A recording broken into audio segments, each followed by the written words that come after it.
Charles Higgins Perez, also known as Chuck Perez, was born in November 1964 in Quezon City. He is famous for his talent as a movie star villain and is the brother of the renowned movie director Elwood Perez. Chuck Perez is a father to 2 boys and 1 girl. Palit na lang tayo ng pwesto. Kayo na lang magsuot ng uniform. Hindi mo ba alam kasangkot sa patayan ito? Gusto mo bang pagtak...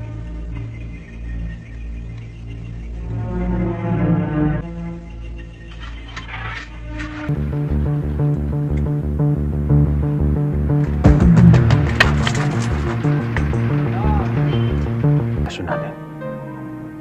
Ituturing ko siyang mortal na kaaway. Ay, alam nga namang hayaan kong tutunga-tunga na lang akong apihin yung mga... Ano ba, kuya? Nagabi ka pa nagagaganyan, ah. Ano bang ginagawa mo? Palagi namang ganyan, eh. Tuwing uuwi ka, bugbog sarado ka. Pando, saan mo nakuha yung baril na yan?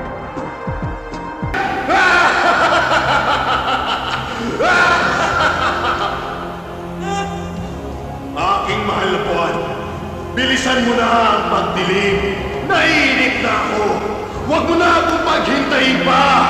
Gusto ko nang... Ako, sa 2 kondisyon. Ano? Una, kailangan taasan mo yung presyo mo. Pangalawa, kailangan makakuha ko yung mga dati kong kasama. Si Sakay at si Gulapa. Pag nagkasundo tayo, ako mismo, hindi na kita inintay bumalik, sir. Dahil alam kong katapusan ko na sa lugar na yun. Sana naintindihan mo lahat. Malinaw na sa akin ang lahat. Ano ba nangyari? Ba't ka napadpad dito? Nung magkamalay ako, nandito na ako. Sabi sa akin ni Ana, natagpuan niya akong walang malay at duguan. Siya, sir, ang nagligtas sa akin. Oo nga, sir. Pero may aaminin ako sa inyo, sir. Mahal ko pa rin si Sandra. Kaya nga natangay ako ng galit ko nung masundan ko kayo sa farmhouse. Pero ngayon, sir, nagbago na isip ko. Bakit? 2 dahilan. Tata, kanina pa sumasakit ang puson ko eh. Pwede bang mangubet? Oh, pare, kumusta? Kala ko nasa huyo ka. Alam mo namang hindi ako magtatagal dun eh. Napasyal ka? May dala akong sasakyan, baka type mong chap-chapin. Oh, okay to ah. Bibigay mo na sa akin? Ha? Oo ba? Oo. Kinis pa eh. Kaya lang, kailangan ko ng kapalit. Kahit medyo luma. Luma. Meron ako kaso wala dito. Gusto mo kukunin ko pa? Hintayin mo ako ah. O sige.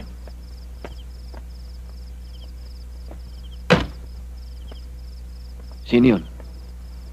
Ah, si Toti. Dati kong kasama sa grupo. Alam mo, dito kami kumukuha ng sasakyan kapag gagamitin namin sa hold-up.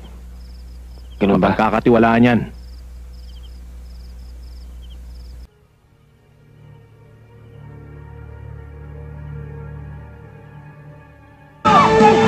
Always loyal to the Constitution.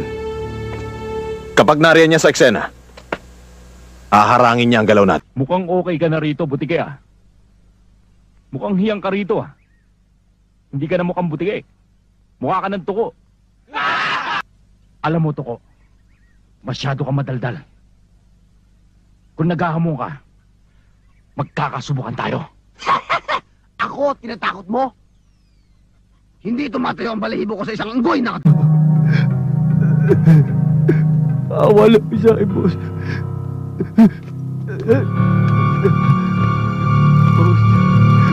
Boss.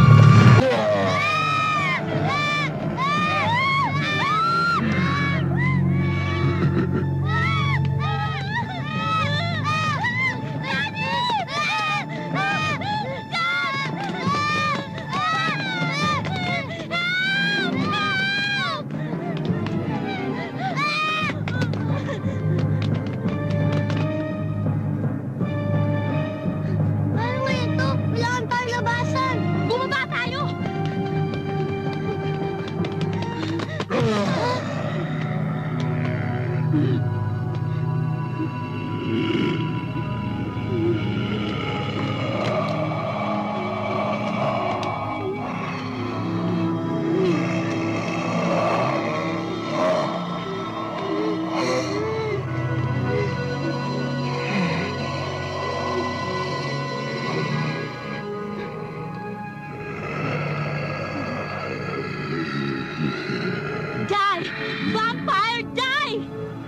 naman. Ang kotse ko lang ang may diferensya. Ganun ba? Sandali, titignan ko ha.